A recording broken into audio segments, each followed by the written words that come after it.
is weird. I've never been on camera before. Greetings. Welcome to the SciFi Pubcast, the podcast that tries to be a pub, and perhaps someday a pub that tries to be a podcast. Or as we're doing right now, we're experimenting with video. Yes, I'm Joe Welch, and I'm looking at my friend here, Derek BB. Hi, Derek. Hi. Sorry you have to look at me. Oh, God, I know. Carrie's not joining us tonight because she's busy. This is a session, what's what we call like a session episode or a sessional episode, which is very much unstructured and just a conversation. It's Halloween, and we wanted to get stuff out. And yes, even Derek's wearing a really orange T-shirt of Halloween theme. It's actually for Disney Not So Scary Halloween Party. Really? So were you scared during that? No. Okay, good. Excellent. Except for the lines. Great. So my world is busy as right now. I've been going for a long time today since I got up, and hopefully I don't pass out on screen because that would be bad. And forgive any sound or video quality issues because, yes, it's going to go up to the SciFi Pubcast YouTube video, which I've only discovered how to use like last week. So, yes, I'm working in with Apple products and iMovies, and it's a brave new world. Speaking of brave new worlds, we're talking about what again, Derek? This is your idea now. Rocky Horror Picture Show. Yes, Rocky Horror Picture Show. A beloved childhood classic. I agree with you, actually, because back in the day when I was a high school student, that's like in the 1800s, I think, we did a unofficial, unendorsed version of the Rocky Horror Picture Show for, actually, it was some guy had a video and we were doing like film production on that. And we actually reenacted several of the scenes, I should say. Was this for a high school? Yeah. It's Stanford Collegiate in Niagara Falls, Ontario, Canada. And you know who else went to Stanford Collegiate in Niagara Falls, Ontario, Canada? Randall? No, actually, he didn't. James Cameron did, briefly. Oh. Yes. Is he Canadian? He lived in Canada for a bit. He lived in Niagara Falls, and I think he quickly moved down to the States. All our best entertainers are Canadian. Yeah. So, guy who did Titanic, yeah, why not? So the high school didn't consider Rocky Horror to be inappropriate?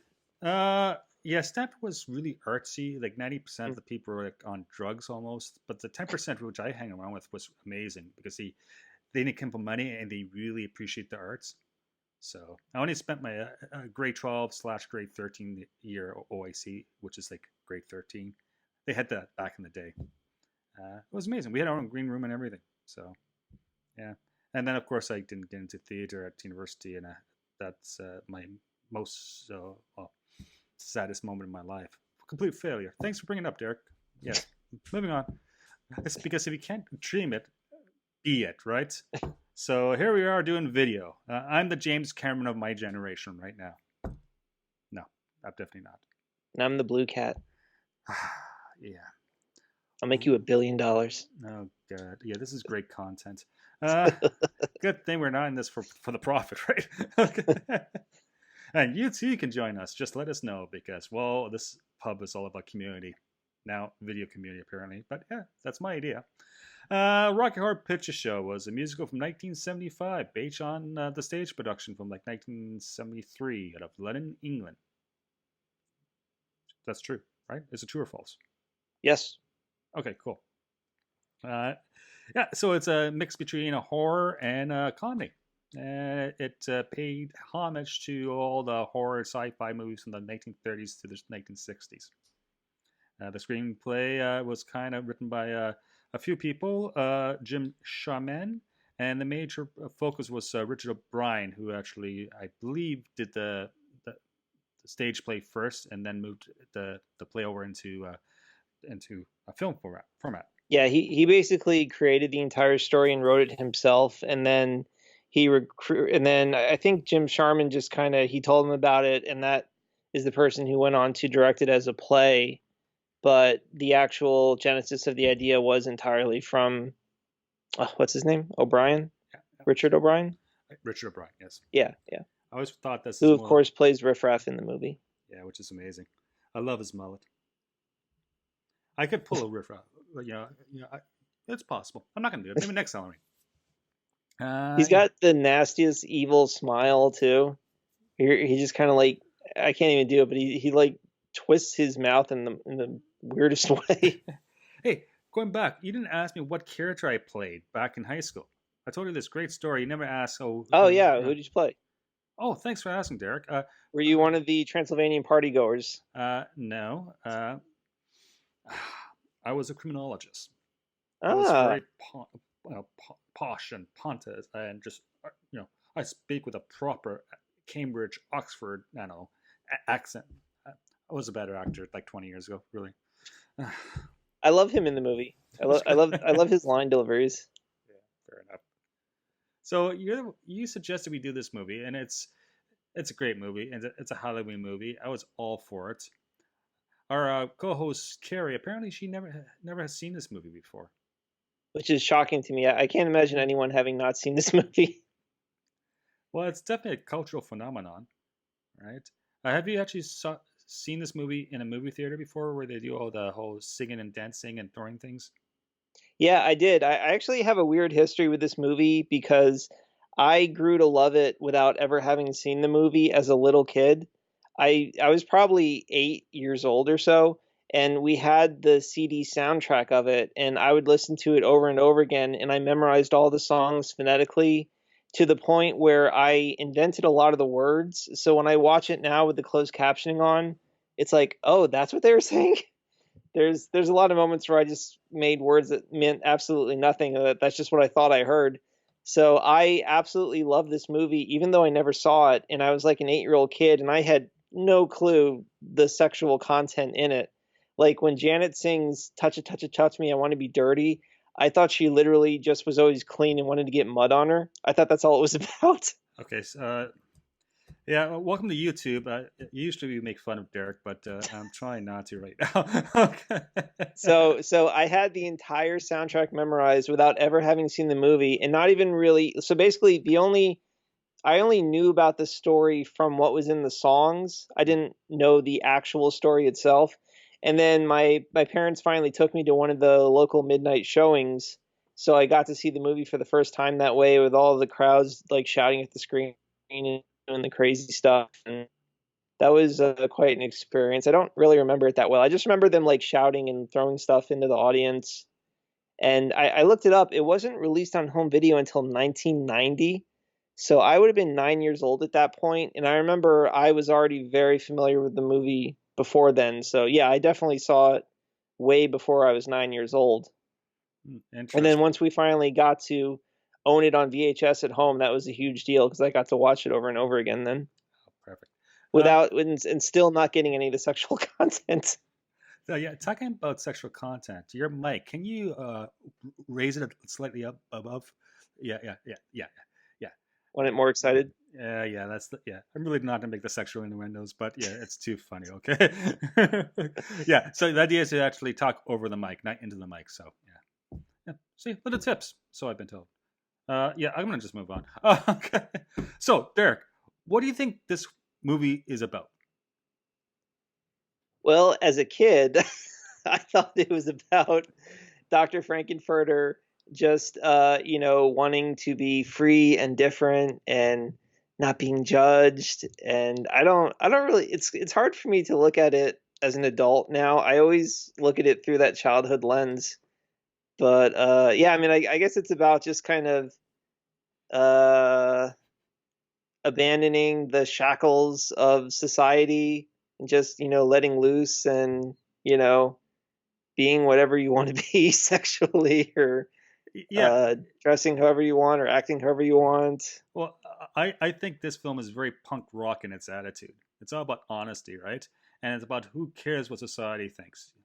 And this is the early 70s it came out, right? And the movie came out in 1975.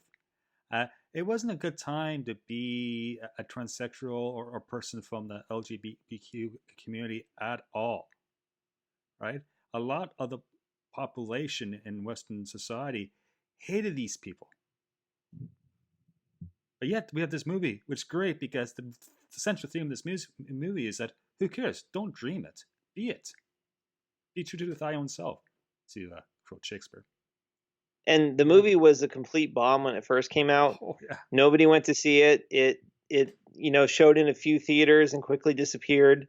But then like this one theater in New York City started playing it at midnight showings, and that slowly became very popular, and it slowly grew across America, and it is to this day still in continuous release. It is the longest running movie in cinematic history, which is absolutely astounding because it's just this weird sexual movie from the 70s, and it's not been showing in a movie theater somewhere, Yeah. which is incredible. I think all the sex stuff was more of a metaphor than anything else. But Yeah, yeah, but it's open for interpretation because it's art. Yeah, it is a silly plot. It's very campy. The show tunes are catchy. I love the science fiction campiness aspect of it. And yeah, Susan Sarandon. You have lots of people actually in this movie. We should start naming some of the actors in case people like Carrie, who hasn't seen the movie, maybe she will at some point, right? Uh, everybody has to eventually. yeah. So we have the main character and his first film ever, Tim Curry. Anyone? Mr. Curry? Yeah, the man himself, Tim Curry. He Yeah, pulled, he's amazing in this movie. He's got a great singing voice too. yeah, he was a stage actor before he got into film. With Yeah, this movie, it's great. He plays a central character, Dr. Frankenfurter, which is like a mad scientist type. And I believe in an interview, Tim Curry said that Dr. Frankenfurter was pansexual, which makes sense. Uh, and then I mentioned Susan Sarandon. She plays the sweetheart, I don't know, small time girl, just got engaged to Brad Majors, played by Barry Bostwick. Susan's character's name is Janet Weiss. Was it Weiss? Weiss. Come on, it's like a short term. Weiss, Weiss. Weiss. It's funny because this movie really makes fun of the W and how say Germans pronounce it, right? Yes, because it's a science teacher, Scott. Yeah, great. We have other people. Riff Raff, otherwise known as the Henny Man. Uh, Magenta, played by Patricia Quinn. Yes, that's right. I'm not tired at all. By the way, it's going to take me probably a day or two to get this episode out because I'm just exceedingly busy right now with my professional working life. We're recording on October 15th, so it should be out by this weekend with any luck. You have Neil Campbell playing Columbia. Of course, Dr. Everett V. Scott, right, which is a science teacher from Brad and Janet's high school, which kind of plays the rival to Dr. Frankenfurter. Yeah, and he has this really bad German accent. I love his accent. It's great. Yeah. And he's in a wheelchair too, so it's like all the archetypes, stereotypes coming through. And yeah, but this movie doesn't care. And it's the 70s. People were less concerned about stereotypes back then. And it's good things and bad things, of course. Don't forget the meatloaf. I was coming to the meatloaf because I love meatloaf. Yeah, so Meatloaf plays God, a great character, Eddie, which is like a biker ex-delivery boy type who was the lover of Frankenfurter and who else? And Columbia, I believe. Yep. Yes. Yeah, you can go to IMDb. You can follow all the characters we were talking about because if you haven't seen this movie, why are you watching this YouTube video or listening to this podcast? Because you must be very confused right now. Yeah. So, who's your favorite character, Derek? As a kid, I really loved Dr. Frankenfurter. I thought he was the hero of the movie, and I was so sad at the end when he dies. Oh, God. And I remember like thinking as a kid, like, oh, wouldn't it have been nicer if Dr. Frankenfurter survived and they did a sequel where he like came back and like met Brad and Janet again and took them on another adventure. Well, they were working on a sequel for years and years, and they did like a remake on Fox TV in like 2016. Yeah, And that I didn't really like that. I watched it. yeah, I didn't watch it, but they're It's trying. it's really hard to recapture the original. Yeah, it's hard to do campy right. Yeah. Yeah. Oh, we forgot to actually mention one other main character, Rocky Horror, The Creation, right? Played by Peter Hinwood, which is this tall, beautiful, blonde man with ripping muscles. Calm down, Joel. Whatever works, man. Listen, yeah, I really don't care. This is about it's good. So yeah, it's interesting how they use sexual tension and norms revolving around societal norms revolving around sexuality, and yet in the opening scene, the car, it's Nixon resigning on the radio. That's his speech. So you have the reactionary element of society. Interesting bit of trivia there. It's not live radio, it's actually a recording that Brad made and he likes to listen to over and over again because the movie takes place a year or two after the resignation. So they actually said in an interview that they weren't listening to live radio. It was a tape that Brad made and he would play all the time. Yeah, let's do a time warp. Let's do a time. Oh, forget. I can't sing. Yes, this is my own rock video. Okay, yeah, that's cool. What do you make of the opening scene at the church? It's one of those things that I never noticed in my many earlier viewings, but do you know that the minister is Tim Curry and that Riff Raff and Magenta and Columbia are the workers at the church? Yeah, so it's kind of like these. Spoiler alert, I should say that. Yeah, so the aliens have infiltrated human Earthling society. But the question is that just like a stage musical in joke where people play multiple roles, or was that really supposed to be them? Because I always thought that, oh, it's just a gag, it's just an in joke. But the first time we see the criminologist, on the screen behind him is a picture of the wedding photo, and Riff Raff's face is circled, suggesting that he was in fact investigating them and that that was them. Yeah, yeah, I think it was them. It's like the X Files came to Rock Horror Picture Show, and there's people trying to investigate these, woo spooky stuff. But yet, on the other hand, when Dr. Scott shows up, Frankenfurter says to Brad and Janet, "Oh, so this wasn't just a chance encounter then," suggesting that they did actually show up just by random circumstance. Although I thought about it more, and I guess the interpretation that you could take was that Frank and his people did scope out this couple ahead of time, lure them to the castle, but they know Dr. Scott, who was investigating them. So once she found out that, oh, these people are related to Dr. Scott, maybe it's like a reverse sting operation. Hmm, What do you think, Joel? that's great. I actually like that interpretation. I think, Yeah, because it either has to be random chance or that they were there specifically to select these people to lure them into their party so that Frank could, have fun seducing them consensually. well, I like the conspiracy theories he put forward. That's interesting.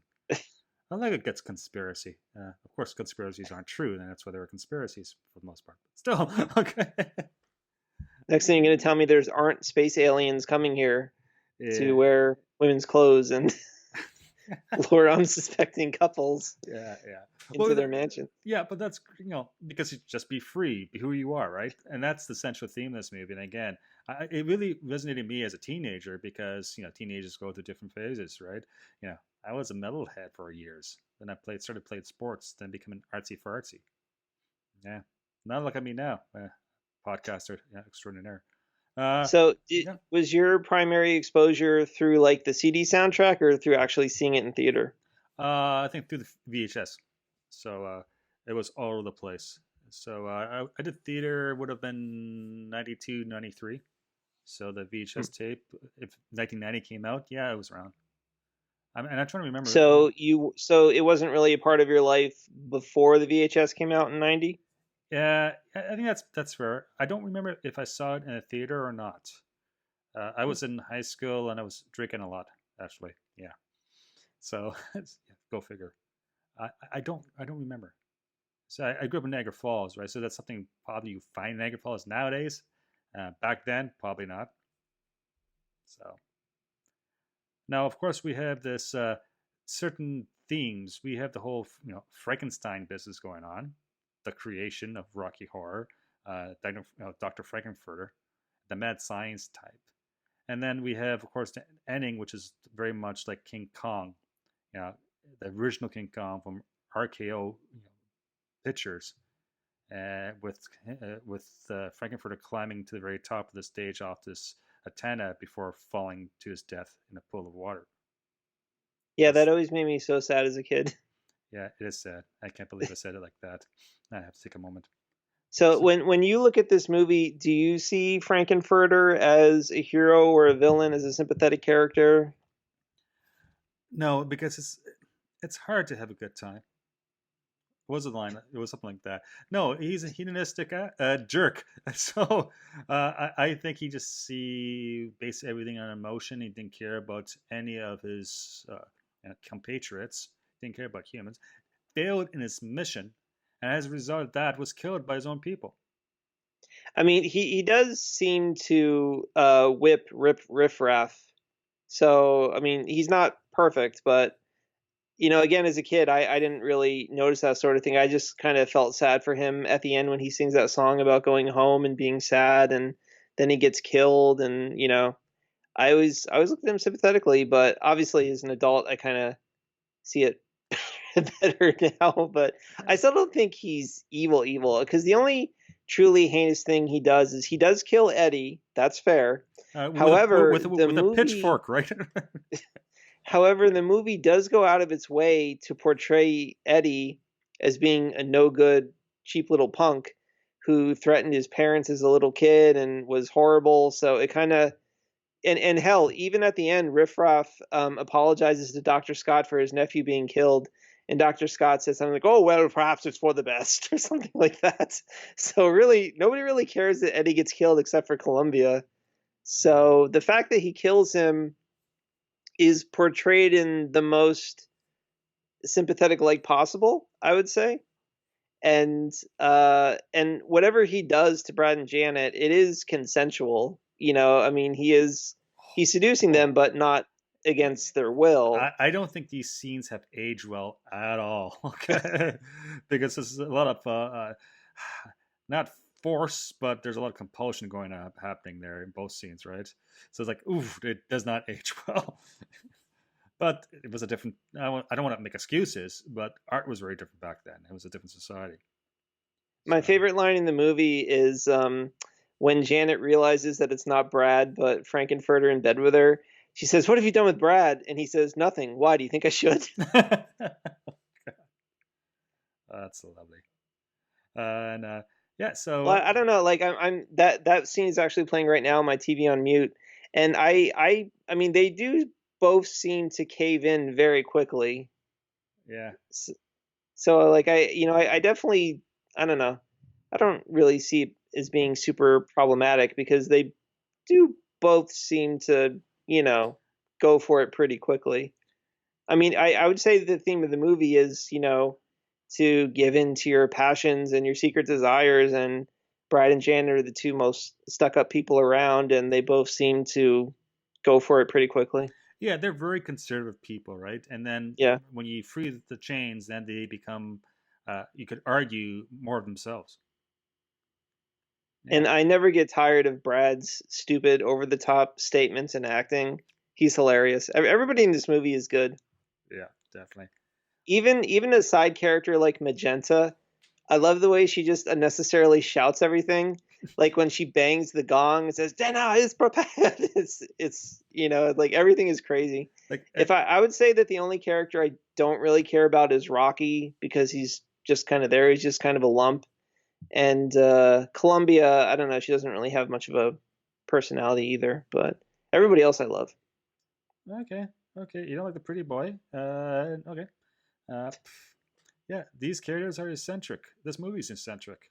I suspect the people who love this movie are eccentric. Okay. What's your take on the whole King Kong business?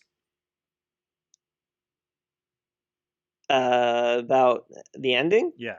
So like it's a central theme, right? With King Kong and the mad scientist as Frankenstein.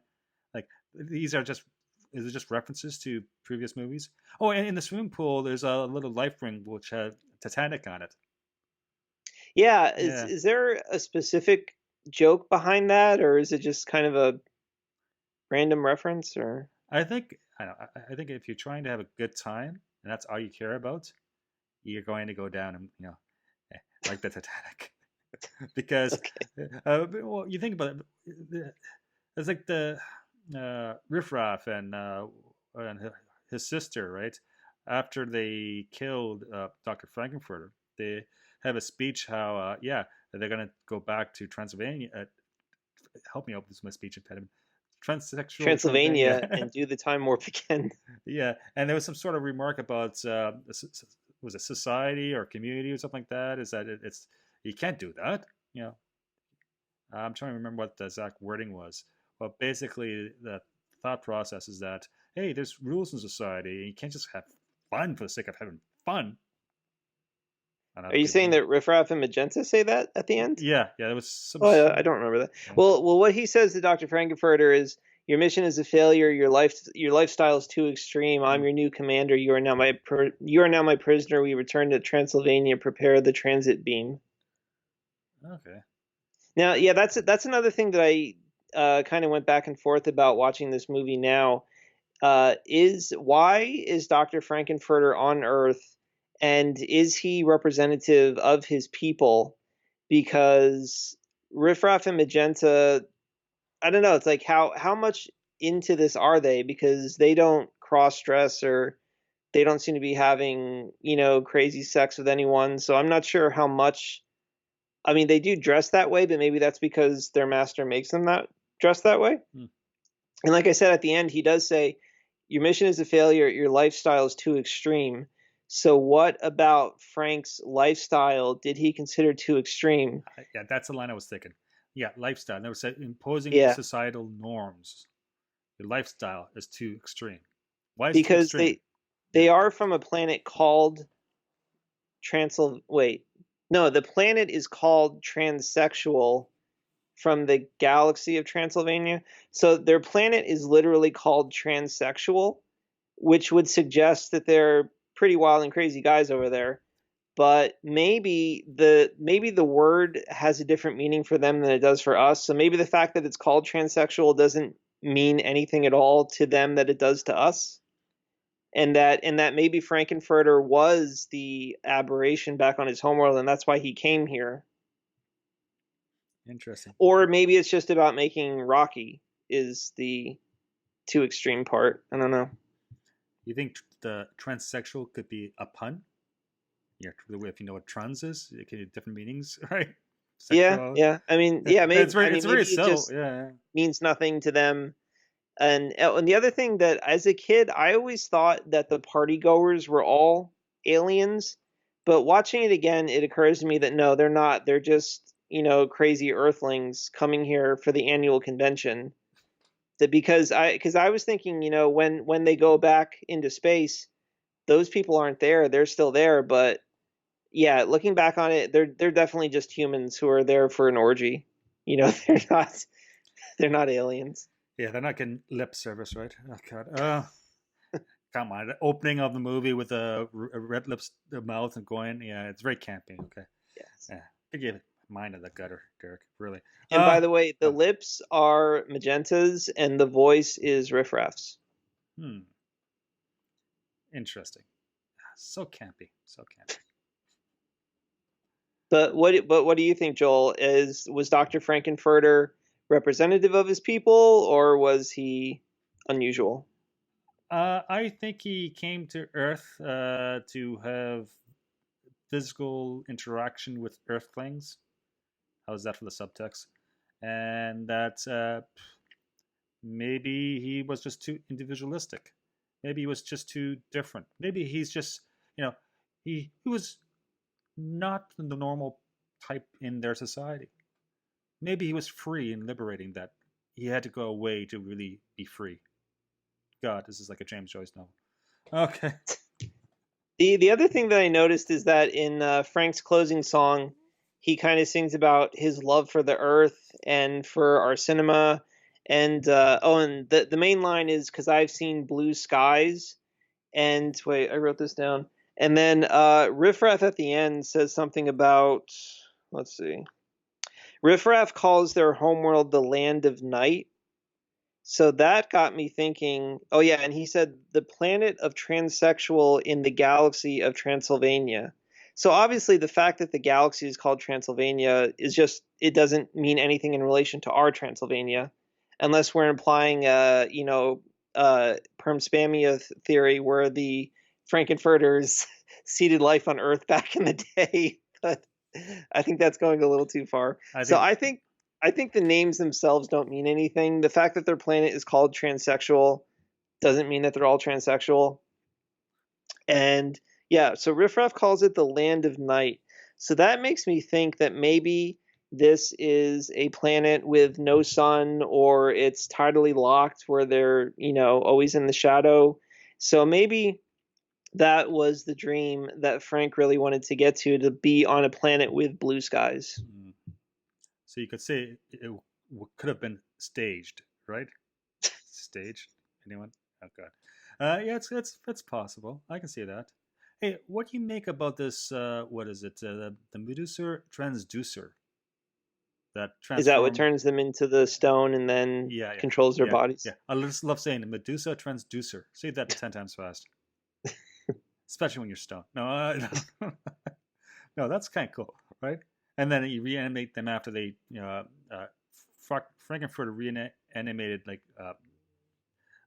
yeah, for Janet and Brad and a few others, right? Okay, after changing them into costume to do this staged, musical right before the scene where he of course buys it. So And I guess that could be another problematic scene. Like, he's obviously freezing them against their wills, and then I don't know. I maybe again I'm looking at this as a kid, but it seems like it's not so much controlling their bodies as unleashing their inner id, their inner wild selves, so that they're not just like meat puppets, but they're just kind of, I don't know. well, I'm working on my interview skills, Derek. So let me ask you this: how does this movie make you feel? It makes me feel happy for the beginning parts and sad at the end when Frank and Rocky get killed. And then Okay. and then and then the mansion takes off and Brad and Janet and Dr. Scott are just kind of like left there in the wreckage singing this really sad song about inside I'm bleeding. Like they're so sad that Frank is dead and that they have to go back to their normal lives. And then the narrator, I believe it's the criminologist saying, the human race is equivalent to insects crawling on the planet's surface, lost in time, lost in space, and meaning. Yeah, that's such a dark line because it kind of like starts out all wild and crazy and fun, but then poor Frank gets killed. Maybe that's symbolic of the way society kills individuality. Yeah, it bugs me too. Yeah, but that's right because there's this conformist streak. But if you don't have a conformist streak, then you can have complete hedonistic anarchy, right?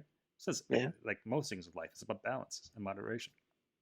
yeah. Yeah, that's me just pontificating. Don't mind me. Yeah. Uh, any last thoughts about this great movie, Derek? Let's see. So you're saying that Frankenfurter is not the hero of the story, but what about Riff Raff? Is he the villain, or is he justified in what he does? Actually, I don't think there's villains and heroes in this movie. I know that it sells itself as Brad being the hero, but it's more about the fact that there's gray in people, right? Because look at that, Brad, cheated on Janet. Janet cheated on Brad. So if you pose normal terms of values on that, that's probably a negative thing, right? But if you both cheat with the same person, does that cancel it out? I don't think so. But this film does play with these concepts, right? Yeah. Yeah. I just again, I think I've said this twice already. Don't dream and be it. You know, be whoever, and screw whoever thinks negative about that, right? Because you're living your life, not someone else's life. That's a. Oh, and I'm getting at the scene now when they're having the dinner, Hmm.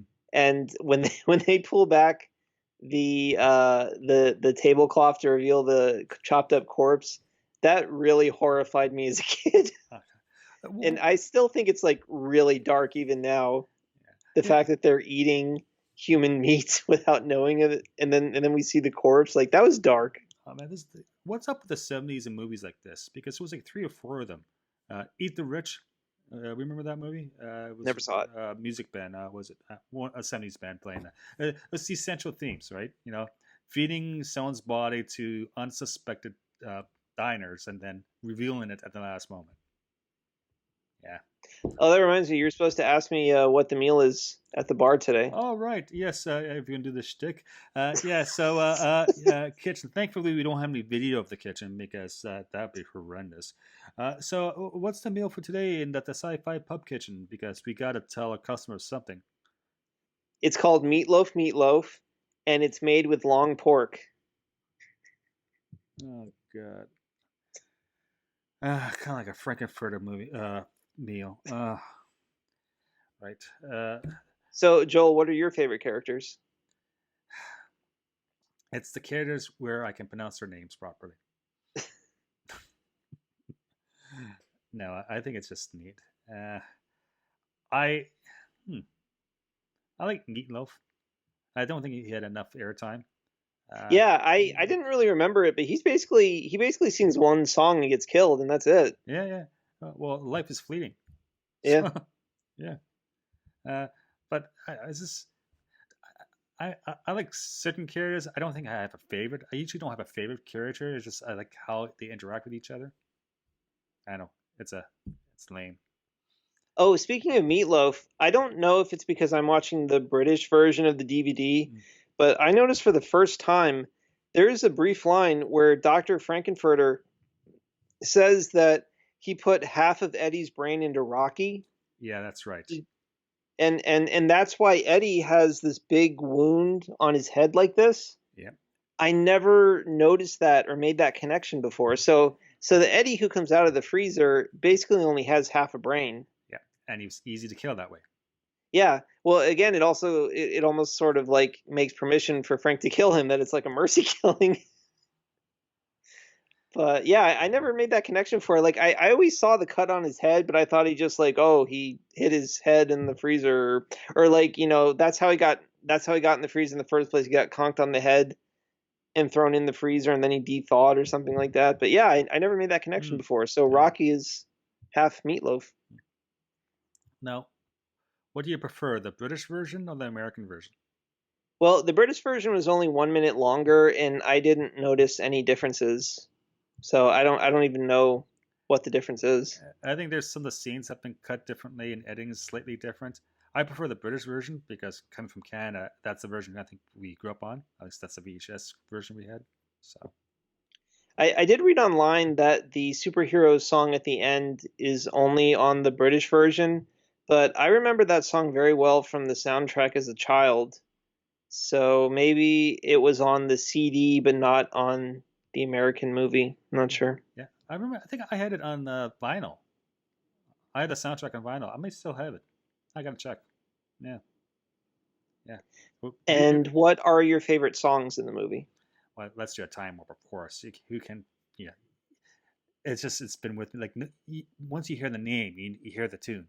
It's airbug that way. Airworm. That's it. Airworm. Yeah. What's yours? I definitely like the opening credits with the movie titles. I like There's a Light. I'm kind of lukewarm on the Time Warp because it doesn't really have much meaning to it. It's just kind of a gibberish song. But I think I basically like the songs in the first half more than the second half because like most musicals, it gets kind of dark and serious and sad in the second half. Mm. Like I'm not really a fan of the floor show songs because they're kind of sad, especially when I know that poor Frank is going to die. I'm telling you, man, that traumatized me as a kid. Is this what happened to All you, he wanted Derek? to do was go home, and he got shot dead. So that's what happened to you, Derek. That does explain a lot. Yeah, me loving Rocky Yeah. Horror as an 8-year-old child certainly does explain a lot. Listen, my parents didn't care what we watched, so I was watching like Friday the 13th at the same age, like as an 8 year old, something. Yeah, and I'm okay. Look at me now. Okay. Oh, Uh, and here's an interesting bit of trivia. Right now it's playing Janet. What you better wise up, Janet Weiss. Your apple pie don't taste too nice. That song is not on the CD soundtrack, so I never heard that song as a kid. mm, And the first time I saw it in a movie theater, I was like, "What the hell song is this? This isn't on the. This isn't part of the movie." oh, wow. I think that's the only song that is not on the soundtrack. Okay. Well, let me say this. When I win the lottery and I have enough money and actually build a sci-fi pub in real life, we will have Rocky Horror Picture Nights, like by Halloween. So just waiting on my lucky numbers to come through.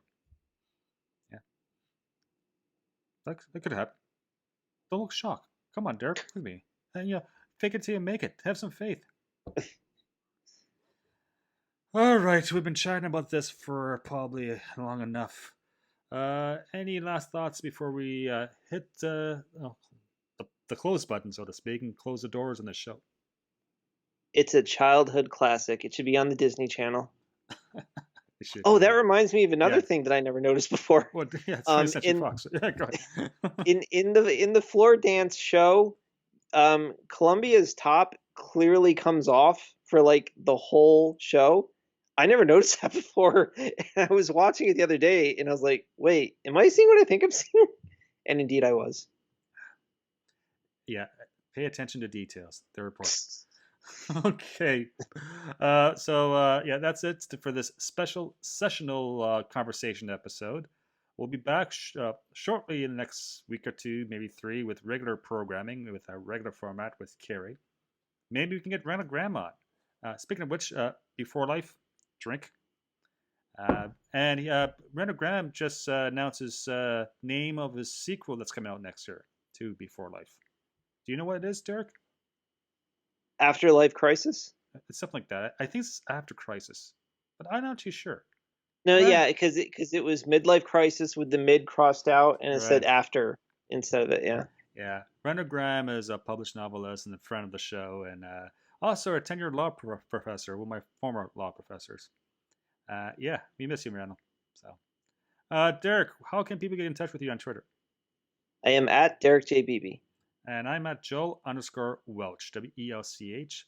You can also follow the show, the SciFi Pubcast, on Twitter at SciFi Pubcast. It's really original. And Derek, you do the Facebook page. And I I say do. that because I thank you for doing this, and I don't want to be blamed for anything. But thank you. I also do a little Instagram account from the SciFi Pubcast, which is geared towards more drinks and restaurants and science fiction, anything I can actually experience in real life. And yeah, we're trying to grow a community. So there's a Discord community out there. Discord's kind of like I don't know, how would you describe Discord, Derek, for the folks out there? It's a chat room. But It's like Slack, but it's different colors. yeah, but it's a smaller community because you have to get invited in. We throw out invites almost anyone, and if someone does something stupid, we just ban them. Yeah, it's like a real bar almost. So if you want to send us an email, please send it at management@scifipubcast.space.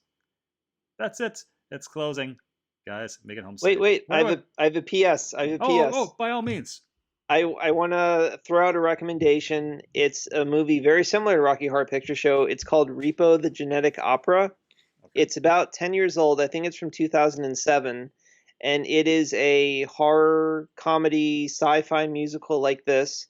It takes place about 50 years in the future in a world where uh, the whole thing is based around paying this conglomeration to get designer organs, and it's basically like plastic surgery gone amok. And so everybody is selling all their is they're selling they're basically they owe money to the company, and if they don't make their payments, the repo man comes to kill you and repossess your organs. So it's kind of like a horror movie, but it's also a musical comedy like Rocky Horror Picture Show is.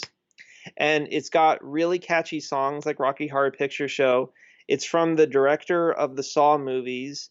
It stars Anthony Head, Giles from Buffy, and Paul Sorvino, and Alexa Vega, who was the main girl in the Spy Kids movies. And it's really good. It's got incredibly catchy, good songs, just like Rocky Horror Picture Show. Story, not quite as good, but I highly recommend it if you're a fan of Rocky Horror Picture Show. It sounds like it has a lot of hearts. So Yes. Yeah, there's a lot of actual hearts being ripped out of people's chests and stuff. So. Okay, folks, thanks for everything, and hopefully our video quality will improve. And sometimes it's just nice to have a conversation and not have it like a research intense episode. And it was good talking to you, Derek. Take care. You too. And bye now. Music provided courtesy of Logan Rathbone. Podcast logo by Jea Rhea. Copyrighted Joe Welch. Listen responsibly, and we can't wait for your next visit to our fine establishment. Cheers.